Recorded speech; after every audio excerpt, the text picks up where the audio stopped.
Yeah, titles are a funny thing. Anybody who's published an article knows that the time comes when you have to decide finally what the title should be. And the terrorism one, that was pretty, step back and you say, what is this about? And there it is. My own favorite is the article I wrote on World War I, the new history of World War I and what it means for international relations theory. We're all around the blog about the Great War this, Great War that. I'm like, no, this is what the article is about. Well, the title here is almost as long as that. We got the pithy one of the end of nuclear arms control. And I'll be honest, I chose this. Many of my Canadian friends are interested in disarmament and global zero and all the rest. So I tried to be as provocative as possible with that title. But if I'm going to be honest, most of the talk is about the subtitle, technology, technological change, counterforce, which is about nuclear attacks that aim to disarm an adversary of its nuclear arsenal, and the future of nuclear deterrence. But the two are intimately tied together. To understand my argument about the end of nuclear arms control, you have to understand what we refer to as the new era of counterforce. All my work, for the last decade and a half has been co-authored with Darryl Press at Dartmouth College, so I couldn't bear to take his name off the presentation, false advertising. And then a lot of the material that I'm presenting is available as just 2 weeks ago, International Security. It's the lead article in the spring issue. I haven't seen the hard copy yet, but there's no firewall, you can download it online. So if you haven't had enough, you know where to turn to. Okay, look, here's the argument in a nutshell about nuclear arms control in particular. In the past, nuclear arms reductions seemed safe in the Cold War. And why was this? The goal of arms control, goal of nuclear reductions in particular, but really all arms control, is strategic stability. You want stability at the nuclear level. Neither side should see any kind of real prospect of a disarming first strike. What we call in the Cold War a splendid first strike. And so anything you could do to eliminate that possibility was seen as stabilizing. In the Cold War, nuclear cuts, for most people, seemed compatible with strategic stability. Why is that? Because both the US and the Soviet Union had massive arsenals. Even on paper, to come up with any kind of attack plan that could eliminate the other side's arsenal, it was hopeless. So there was a lot of room to reduce the size of your arsenals without affecting strategic stability. So large arsenals plus robust retaliatory capabilities meant that there was room, there was space for arms control. Today, I think things are dramatically different. Nuclear arsenal reductions, arms cuts, look very dangerous to me today, and I think actually to most states, which is in part why even my arms controller friends are pretty despondent these days about the possibility of arms control. Specifically what I'm going to argue is that technology is creating new possibilities for counterforce, for disarming first strikes, okay? Which is another way of saying that nuclear arsenals are increasingly becoming vulnerable to attack, and that you combine increasingly vulnerable arsenals, questionable retaliatory capabilities, are you able to respond if hit, with the fact that we have smaller arsenals today. That is a bad combination. And I would argue, maybe this is an argument about arms control success leading to its own failure. The fact that the United States and Russia have much smaller arsenals than they did in the Cold War, plus the other nuclear powers have much smaller arsenals than the superpowers had in the Cold War. You're starting at with a small base, you add in vulnerability, and that's a toxic recipe. Potentially, arms control cuts would be destabilizing in international politics. So let me jump right in and talk to you about the technological developments that we're talking about.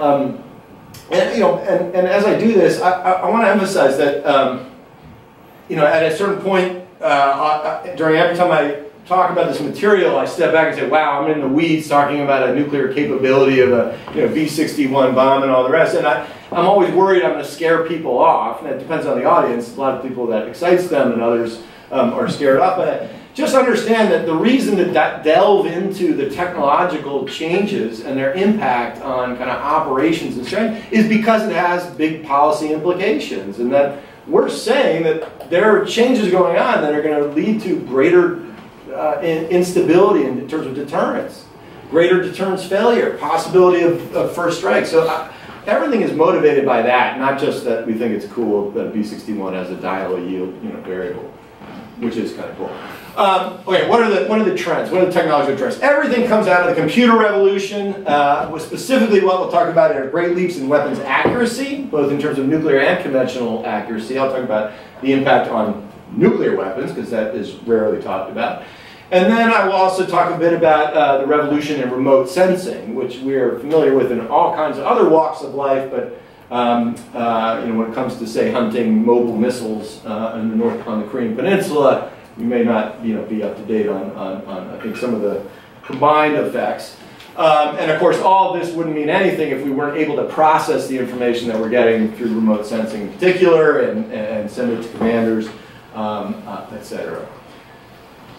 Some of these, it depends on the audience, these developments are familiar. Everyone knows about the precision guidance in the conventional realm. People understand our ability to look out into the world and see hundreds of galaxies in a single Hubble picture. But there has not been as much attention to the combined effects of these changes, the cumulative consequences. So there's no way I was going to put the word synergistic on here, but it really starts to make sense when you think of just the combined, this and this and this and this, and they all work together. It has resulted, I think, in a fundamentally different kinds of outcomes. This is creating both new risks, which most of us can understand right off the bat, but also opportunities, which in polite company you're not really allowed to talk about, at least in Washington. Opportunities for counterforce, not just as something destabilizing, but if it's here, what should we do about it? Maybe the United States should grasp this problem, maybe NATO should understand this, maybe India and Pakistan face different constraints and opportunities, etc. So take a step back. When you think about a country interested in making its nuclear arsenal survivable, how do you do this? We've got a lot of evidence, and we see how states do this over time. And there are basically three strategies for making your nuclear arsenal survivable. You don't want the other guy to eliminate it. Number one, you can do hardening. And that's building reinforced concrete silos made to withstand 3,000 pounds per square inch. You can build hardened storage sites, HAs, hardened aircraft shelters. Okay, so if you have a triad of weapons, you can't do much hardening of a submarine. Instead, you're going to do concealment with that, but on the other legs of the triad, the nuclear forces, hardening is one of the most common strategies. You protect it, you bury it, you reinforce it. Second strategy is concealment. Now that's not just like camouflage netting over stuff. It's really about movement. Building mobile missiles, not just sitting in a silo, but you can go out into the countryside and disappear. That's one form of concealment. Submarines deep down in the ocean. Deep blue sea is a sanctuary, hiding in that sanctuary. And of course you could build decoys, decoy silos, decoy storage sites, etc. Third strategy of survivability is redundancy. You just build more of it. And this is why we have the triad in the first place. Again, the notion of three legs of a triad never made one sense. You rip out one leg, the thing tips over. So I never really kind of understood that. And maybe I'm thinking about it wrong. Somebody tell me what. It's always more stable with three legs than four. 3 legs than 4. No, you rip one leg out. This table could not. Well, let's not get into it. I think I don't really like that imagery. But anyways, you build larger arsenals on each leg. You build 3 legs. You do redundant command and control. Build different kinds of weapons, etc. Again, why? Just for the purpose of ensuring that you have a retaliatory capability, even if you're hit first. The counterforce revolution. The revolution in accuracy and revolution in sensing are directly undermining 2 of the legs. Now, I don't know, again, table construction, but table with 1 leg is not very stable. Well, I guess I did once have a round one with a big leg in the middle. Anyway, this is undermining 2 of the 3 main strategies of survivability. So the argument is that survivability is getting harder for everyone, including the United States, including Russia. It's not getting more challenging equally, right? And it should be obvious that those countries that are most technologically sophisticated and have lots of wealth and resources to deal with this problem are probably in better shape than weaker states who think that they have a strong deterrent in a small arsenal. But the challenge is there for everyone. For example, hardened silos are basically dead. I mean, the U.S. silos are effectively vulnerable. You can talk about numbers and whether it be realistic that an enemy would go after them, but just in terms of strategy and operations, a notion of protecting a silo against, in the face of, you know, modern nuclear munitions is kind of crazy. So let me spend a little bit of time here. This is the kind of busiest slide that you'll see probably, but this summarizes all the things we're talking about. And in the subsequent slides, I'll just talk about a few of these things. So first of all, when it comes to accuracy, the biggest impact is increased PK, probability of kill. In other words, you know, what accuracy is most done is render hardened targets vulnerable. Okay, I'll show some data on this, and that has all kinds of consequences. The second point here, I use a little laser here. There you go. Reduce fratricide. Okay, fratricide in the nuclear realm is when you have one device go off and it effectively destroys other incoming. You know, think of a reentry vehicle, a warhead. Detonates on the ground, kicks up a big dust cloud. Incoming RVs hit particles of dust or destroyed. You know, in the Cold War, military planners could really only put 2 warheads on a single target. You know, anything more than that was making the rubble bounce, or actually the weapons wouldn't even go off. You'd plan to do an air burst, okay, and then where the fireball wouldn't touch the ground and kick up dust, but would put overpressure on a target, and then you would send in one to do a ground burst in case the first one didn't hit it, and then it's basically a mess and you got nothing else going on. Accuracy improvements have basically solved the problem of fratricide such that you can put 3, 4, 5, 6 warheads on a single target if you need to. And of course, doing that increases the probability of kill. Okay? And I'll show you why that's the case in a second. I'm not going to talk a whole lot about submarines today. We've got a section on it in the article. But accuracy itself has revolutionized the role of submarines. In the old days, subs, as you can see next slide, subs were not a counterforce kind of a leg of the triad. You know, submarine launched ballistic missiles were so inaccurate that all you could do is say, we're going to pop one off over an adversary city. So they were a counter value, you know, pure retaliatory kind of weapon. Nowadays, given that subs can fix their location anywhere on Earth in a way that they couldn't before, they've become, and they can position themselves much closer to targets for that matter, they've become counterforce weapons as well. That adds the number of shooters to the equation and how much force can you bring to bear. Increased role for conventional, obviously, conventional munitions. Can they take over the role of destroying targets that nuclear once did? That's changing, and I'm not going to claim that conventional can do what nuclear can in every case, but that certainly has changed. And finally, the impact of accuracy on the ability to carry out low casualty nuclear strikes. And again, I mean, this is why I don't have a lot of friends in Washington or in the academy for that matter, but you know, don't blame me, I'm the messenger. You can model attacks where you're not killing millions of people. I mean, again, my mother-in-law thinks you use a nuke on anything is going to kill millions of people. That's just not true. And it's increasingly not true today because of accuracy improvements that allow you to lower yield, still destroy a target without creating massive amounts of nuclear fallout, which is what the real killer is. One line here on rapid reprogramming, it's not a consequence of accuracy improvements, but I'm going to use it in the modeling results and show you what it means. Essentially, but it is a result of the computer revolution. It's the ability to, when you launch a ballistic missile, for example, to detect in the early phases, and whether if it's launched from a silo, you know, the boost phase of it, if something goes wrong, okay, it veers off course, it doesn't get out of the silo, it detonates, you can reassign the target coordinates of that missile to another missile and launch that. And so the idea is you kind of fill the gap. One soldier goes down, you fill it with another gap. You can do that now in a way that you couldn't before. It does have an impact. Second big category of stuff is remote sensing, and again here I'll probably, you know, I'll go quickly through that when we get there, but the revolution in remote sensing, what allows us to peer inside of our brains now and see, you know, neutrons firing or peer out in the outer space, it has obviously been applied to the military realm. When you think about all these different categories, the diversity of platforms that we now have to collect information about what's happening inside an adversary's territory is stunning. The types of signals that we gather have multiplied.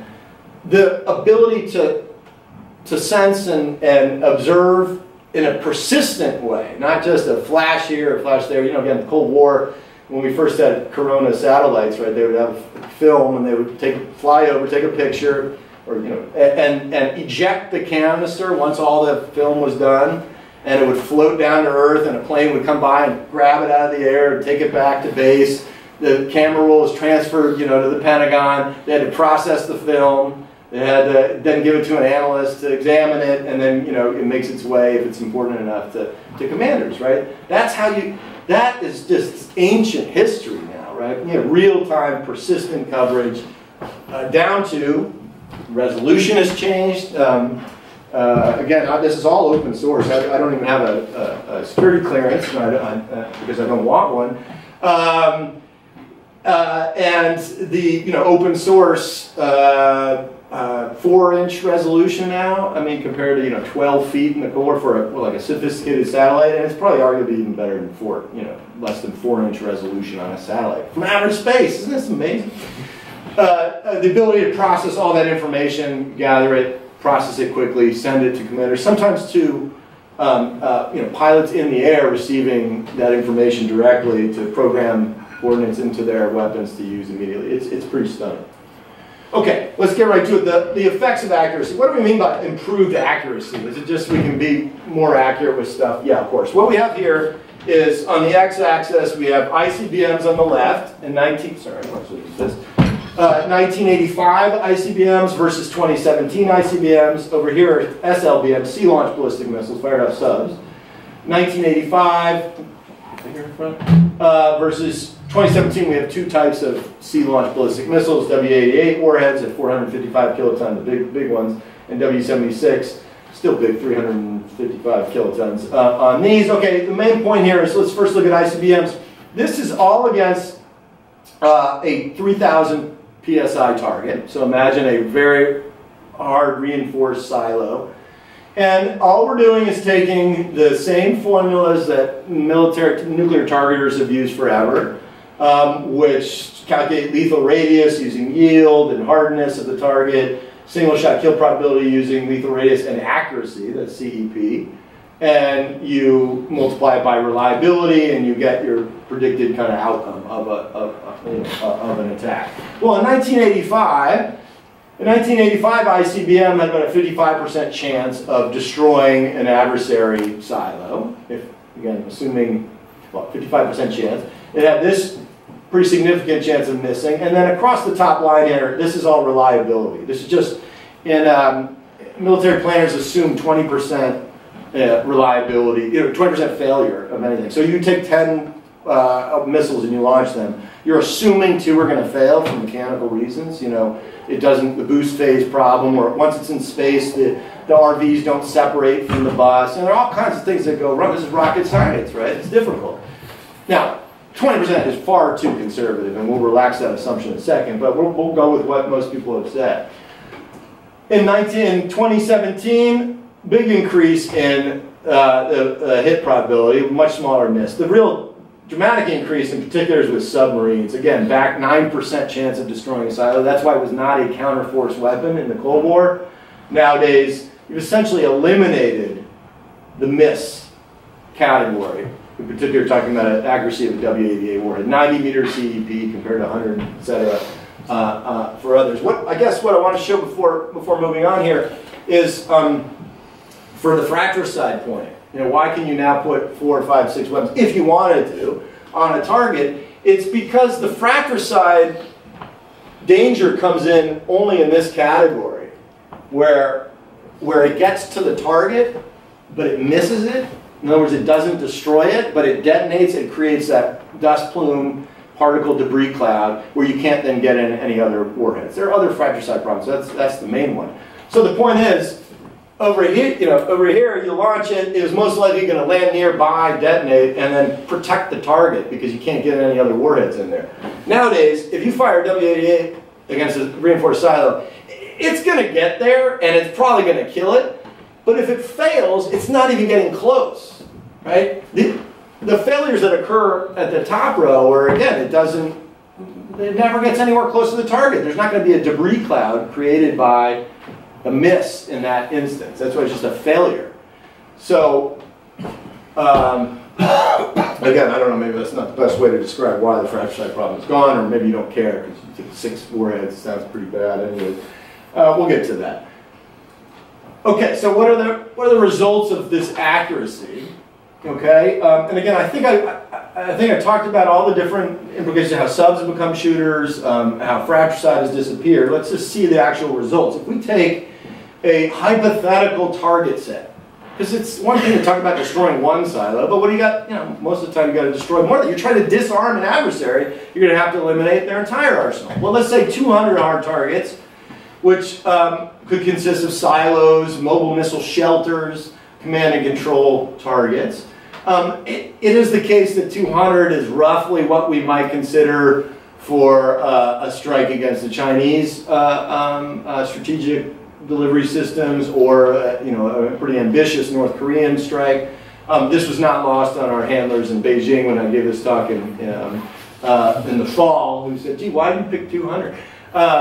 They're well aware of this, and again, I assume that they would be. But okay, here we have modeling a strike using Minuteman III. Those are the ICBMs, W-78 warheads back in 1985. So ICBMs 85 had 183 meter circular error probable.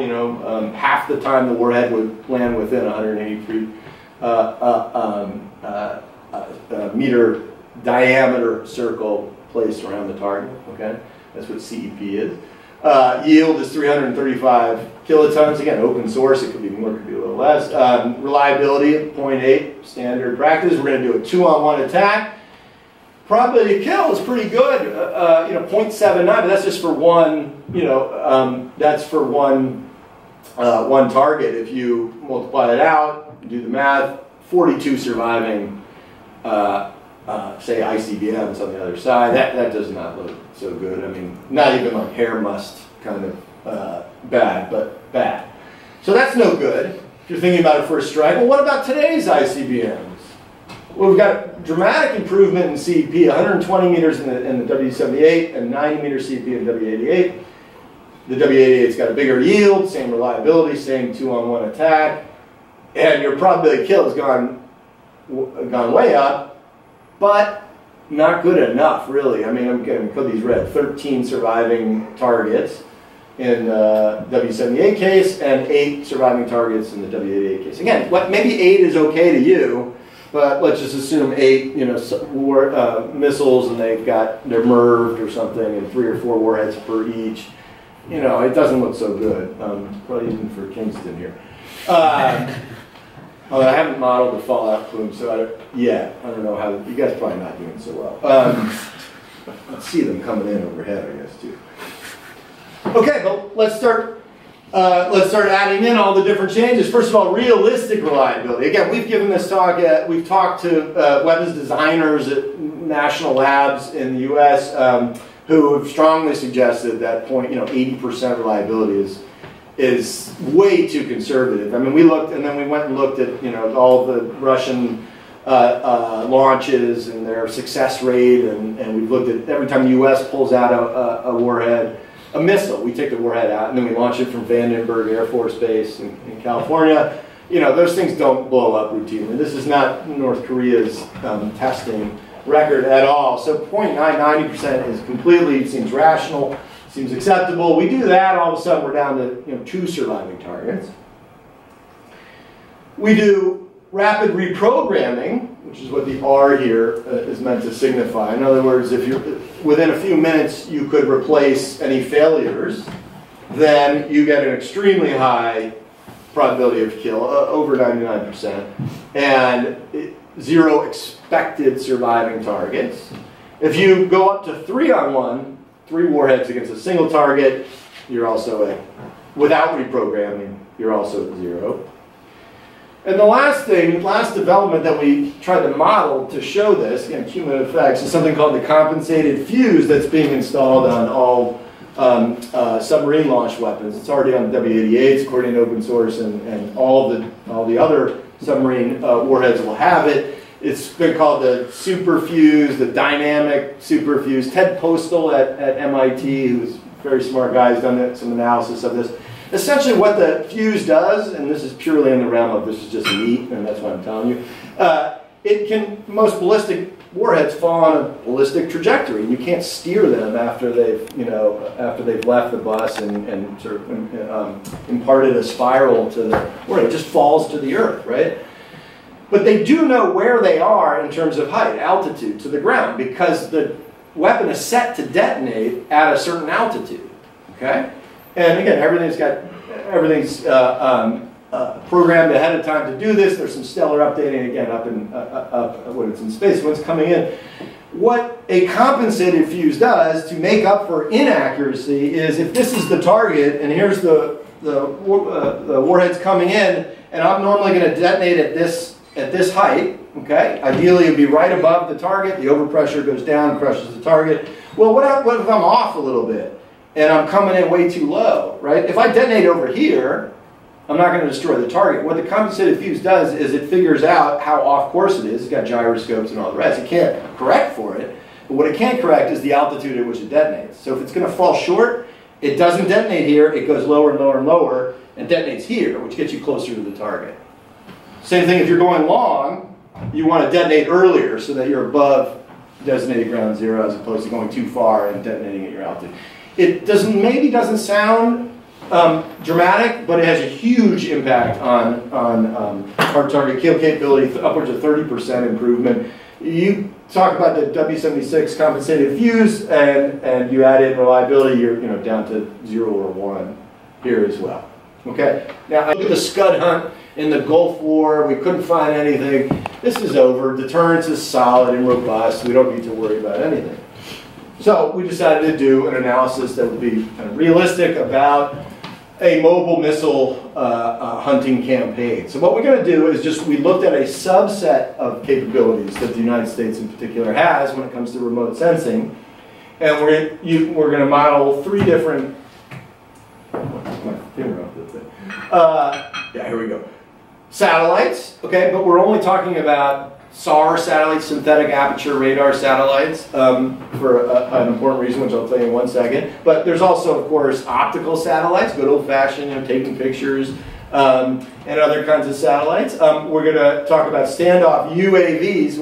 I'm glad I didn't put drones in here. Getting that. Holy cow! We used RPDs before, so I'm safe here. UAVs also that have SAR capabilities, synthetic aperture radar capabilities. But basically the reason SAR matters, you can see moving targets, okay, in a way that you actually couldn't with SAR a few years ago, but we've now solved that problem. And then of course we're going to layer in some penetrating UAVs into the military. We chose North Korea for obvious reasons.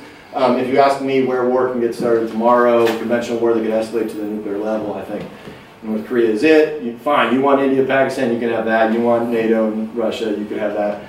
We're just picking one example of this. And then the question is, okay, well, there's all kinds of classified information. What can we know and can't know? But what we know is the terrain of the Earth and what roads we can see. Now, first of all, I can't even tell you how much work went into figuring out the North Korean road network. This is not something you pull up, on Google Earth. Daryl was digging up bike maps because fanatic bicyclists really care about terrain, in places where they might be biking. Although I can't imagine many have permission to actually go in there. But we used that. We used OpenStreetMap. We used, and of course, our analysis is ArcGIS to analyze what percentage of North Korean roads are visible to U.S. satellites and allied satellites. What percentage of the North Korean road network at any given time is visible to UAVs? How frequently do the satellites get to look? Right, they're coming over in low Earth orbit. How often do they go? Okay, so I'm gonna skip some of this. It used to be that SAR satellites were blind to moving targets. Maybe the only reason we show this is what the Russians released, which is a picture of the U.S. Lacrosse 5, which is a SAR satellite. But you can't really, there are diagrams on Wikipedia and stuff, but we don't have any photographs of SAR satellites. This is a big long antenna that trails behind, so you bounce a radar signal off the Earth. comes back up and you catch it. The problem is that you need a lot of power to run those antennas. Again, that's the kind of problem that we've solved. And we've found out that SAR satellites can now image moving targets. In other words, we were able to establish this in the public domain, even though some of our colleagues were, I think, were basing their knowledge of SAR satellites on the old information.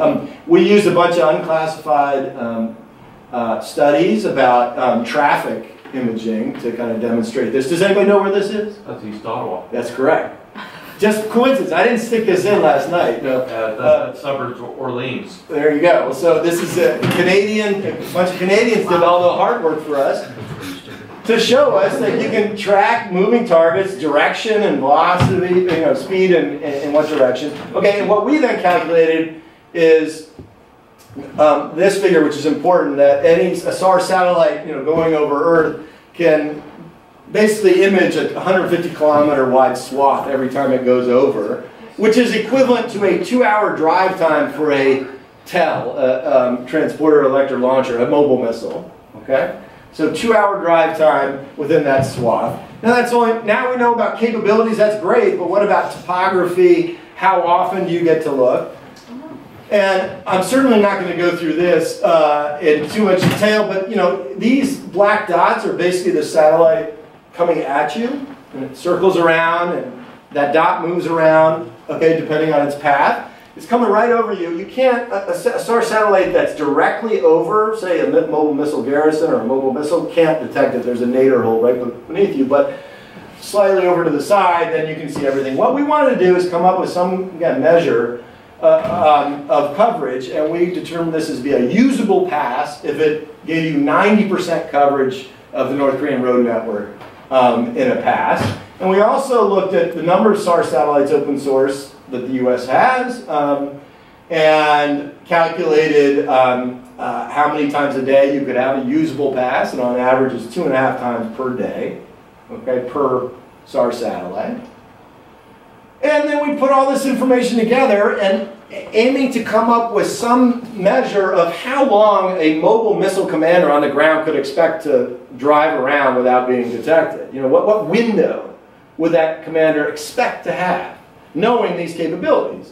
And by the way, you can get online and you can see when a particular satellite is coming overhead at what, down to the second, and for how long. So even if, my God, I'm sure Alex is, mouth-watering thinking of the Koreans like on their cell phones, plugging into the internet to find out when, because we got that covered, I'm sure. But anyways, the point is, just imagine that they could plan this out.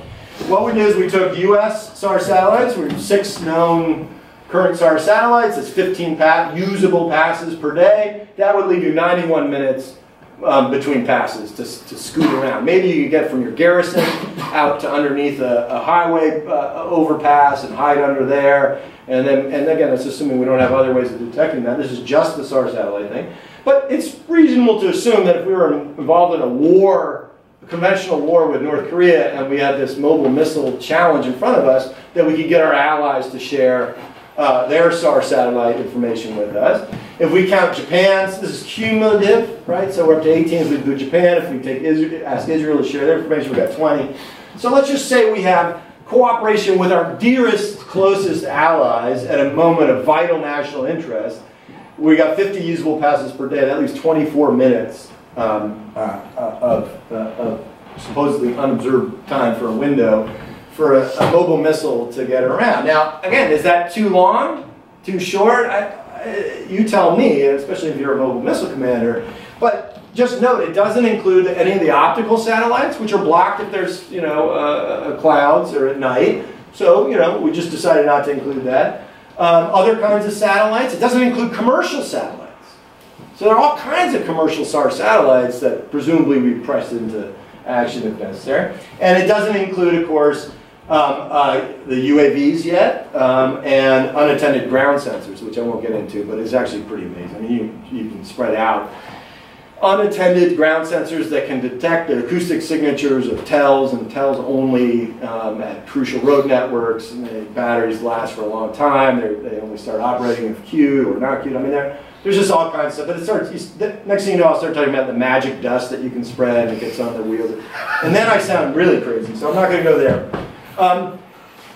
And all you can say here is that this is becoming a difficult challenge for the hider, for the mobile missile commander, who hopes to avoid detection from on high. It is becoming incredibly challenging. Let's pull in the SAR satellite, the sort of UAV dimension here quickly, and then I'll let you be. Here's that map of the North Korean road network. In yellow are the roads that can be detected. Red is not detected if you assume these 4 locations for basically global hawk orbits, right? They're standoff to stay away from North Korean air defense network, so they're far enough offshore that they can't be shot down. We assume 4 orbits, which is not to say 4 global hawks, but continuous orbits.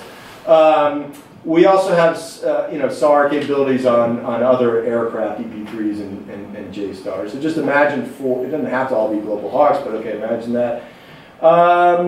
What's the capability look like? Actually, it looks pretty good, especially on the coastal regions. That's a pretty amazing, just 4 global hawk orbits gives you that amount of coverage. If we include the penetrating UAVs, I think RQ-170 is the Sentinels, okay? These circles represent 5 minutes of movement from the center of the circle. So any particular UAV is cued, to go in that direction, sent in that direction, 5-minute fly time. This is the area that it can see once it's reached the 5 minutes in any given direction, given what we know about sensor range and speed of movement, okay? This looks, again, excellent coverage of the North Korean road network. There's issues about whether or not, detection versus identification, right? And presumably the SAR satellites would detect and the UAVs go in to identify. And there are questions about whether they're survivable against the North Korean air defense networks, okay? So all that's there, but it's kind of a mixed story. Again, 84% of North Korean territory covered. But you combine them, and this is what you get. You tell me, fine, you want to be a road mobile missile commander and say, I'm going to go to this. You can't. We can move these circles around easily. It's not as if this is always going to be the area that you can't see. So if there's a 3% of the territory in which you might not be detected, you don't know where that 3% is.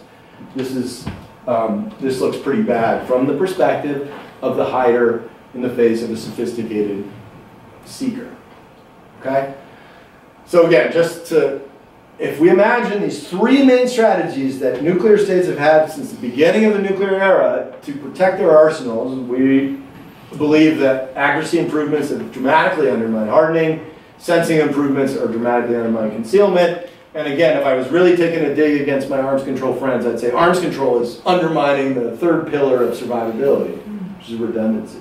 But there, I made the comment anyways, but it's not on the slide, so you can't quote me on that. Well, I guess you could quote me on that. Last slide, and then happy to talk about anything here. What does this mean in the end? What are the implications? What are the policy implications? The one that obviously has been thought about a lot recently is nuclear force structure and modernization. Kind of what now in the U.S. would be the time to think about what kinds of nuclear capabilities are worth investing in for the next 50 or 70 years in light of these developments. It's not a challenge that I envy. We often think about it in offensive and defensive terms.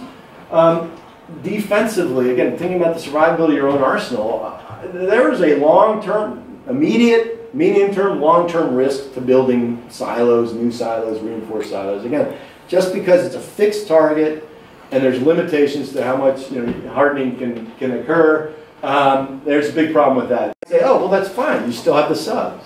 You send one of those puppies out to sea and nobody can find it, the big blue ocean. The oceans are becoming increasingly transparent. I would not say transparent. It is still, anti-submarine warfare is a major challenge.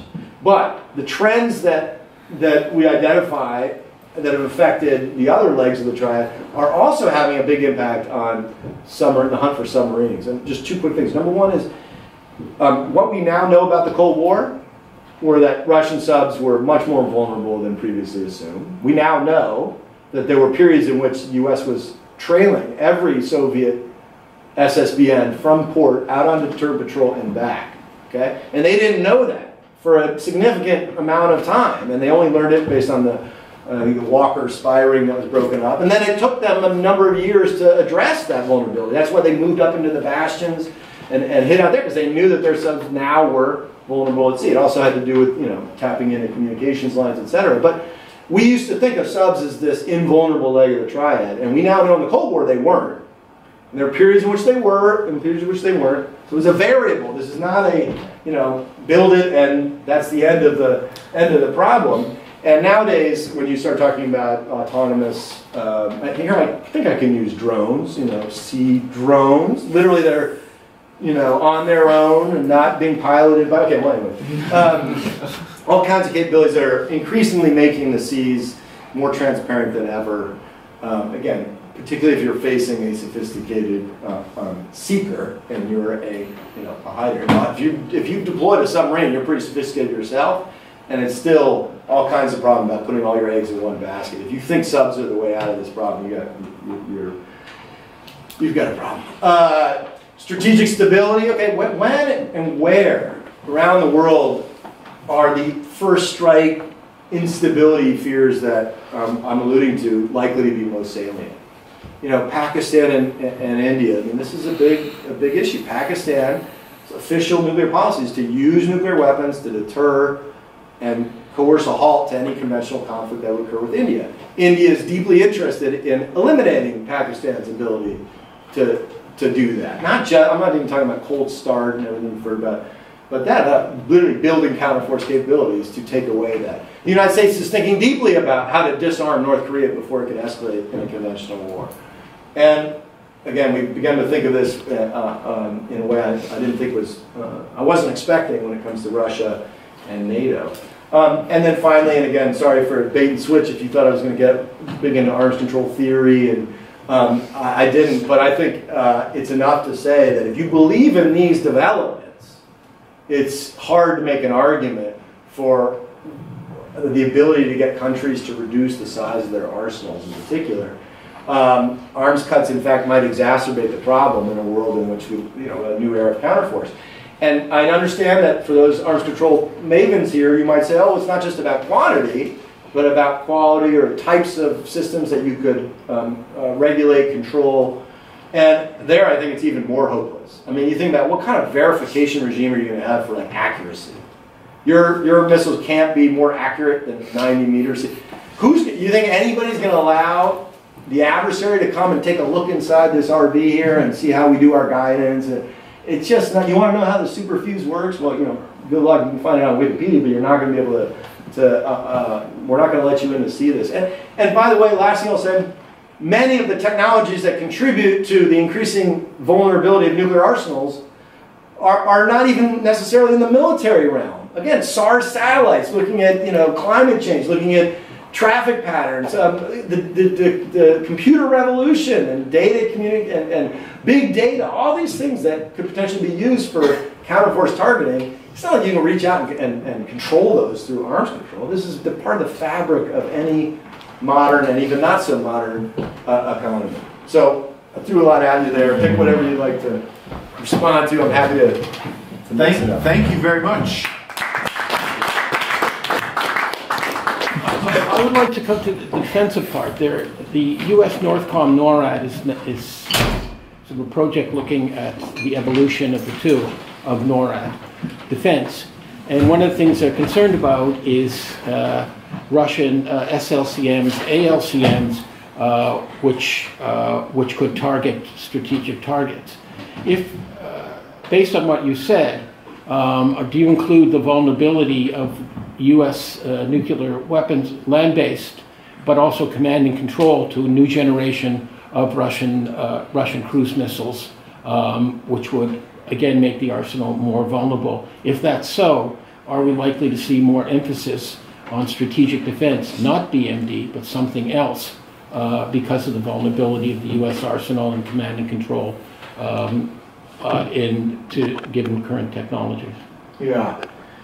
part of the problem is I still find it despite everything I've said, the notion that any U.S. adversary is going to be able to launch a counterforce disarming strike against the United States seems implausible to me right now. Okay, but again, I'm an analyst that's supposed to look at, well, what's the vulnerability to this leg or to these systems or to command and control and all the rest. And when I do it that way, certainly a threat and certainly an issue. I try and put it in the context of all of the changes that are happening at the same time, rather than pick out one system and say that this is a vital threat and therefore we need to build this kind of capability. It's the whole picture. So I do see if the question is about Russian ALCM threat to C2, I think it is real, but how do I weigh that off against a cyber threat? I'm not knowledgeable enough to say that that's more important or that's more important.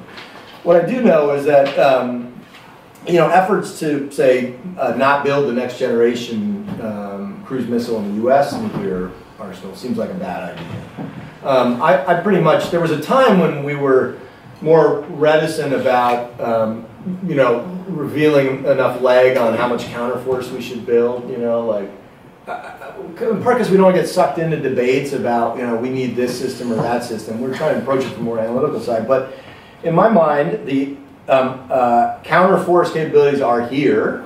Having the ability to have low yield, highly accurate systems, of which cruise missiles are one of only 2 types of weapons in the U.S. arsenal that can do that. The only other low yield system is the B-61 bombs, which are on the NATO, in the NATO nuclear inventory. But you get rid of the cruise missiles, and all you've got left are air-delivered, B-61. You take hours to get into a theater, have to get past air defense, all the rest. So I think cruise missiles on our side are crucial.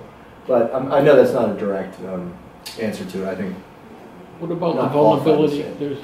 Something has to be done to replace the North Warning System. Could these systems, does this make... Is the DEW line not working anymore? It never worked.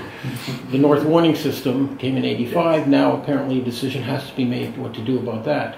But if the forces are this vulnerable, the offensive forces are this vulnerable, then certainly anything land-based surveillance in North America is going to be vulnerable. Look, I think PAVE, PAWS, and other means of...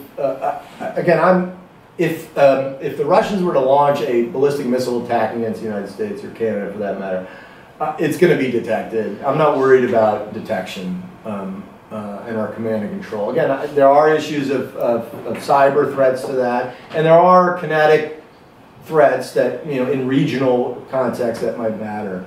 But in terms of a strategic disarming attack against the United States, I worry less about it. I'm not particularly worked up about the EMP threat, although I know others are, and I would have to delve into it before giving a concrete answer. But again, you're making a decision to build a leg of the triad, and invest billions and billions of dollars in something that might be, a submarine is vulnerable to a conventional torpedo if it's found in the ocean. You're gonna plow, over 30 your modernization budget into that one system. Those are the kinds of issues that need to be talked about. So I could sound skeptical about certain systems, but also adamant that we need others. And again, I think in this day and age, reinforcing your command and control capabilities is like near the top, no question.